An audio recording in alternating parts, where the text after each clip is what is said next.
আমার চাঁদ বউটা রাগ করে থাকলে আমার ঘরটা তো অন্ধকার হয়ে আসে। এসব কথা আপনার মুখে বানায় না। সব সময় নিজের কথা ভাবো, আমার কথা কখনোই ভাবো না তুমি যে আমার কেমন লাগতে পারে। ভাবি তো, ভাবি বলেই তো ভয়।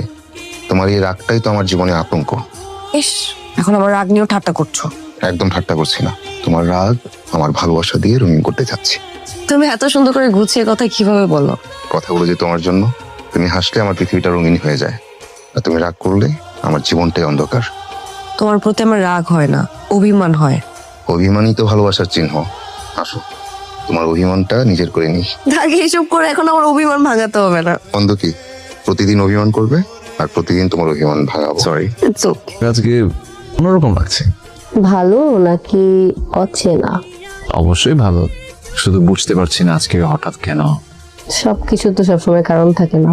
আমার মনে হচ্ছে আমি শক্ত থাকতে থাকতে তোমাকে বেশি দূরে রাখি। আমার অভ্যাস হয়ে গেছে।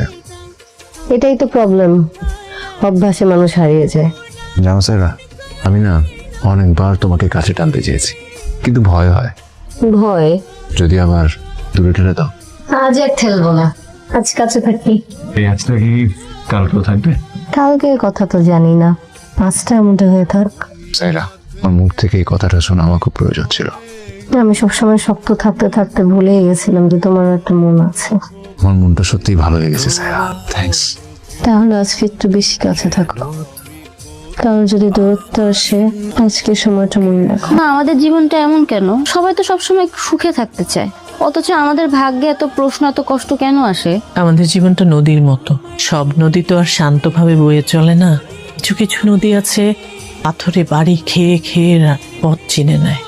মা, আমরা কি কোনো ভুল করেছি? তাহলে বারবার আমাদেরই কেন সবকিছু হারাতে হয়? শুধু ভুল করলেই জীবনে কষ্ট আসে না, তো সবার জীবনে আসে। কষ্ট আসে মানুষকে শক্ত করার জন্য। আল্লাহ যাদেরকে বেশি শক্ত করতে চান তাদেরকে বেশি পরীক্ষায় ফেলেন। তাহলে আমার সুখটা কাদের জন্য? সবার জন্য। কারোটা আগে আসে, কারোটা অনেক ধৈর্যের পর।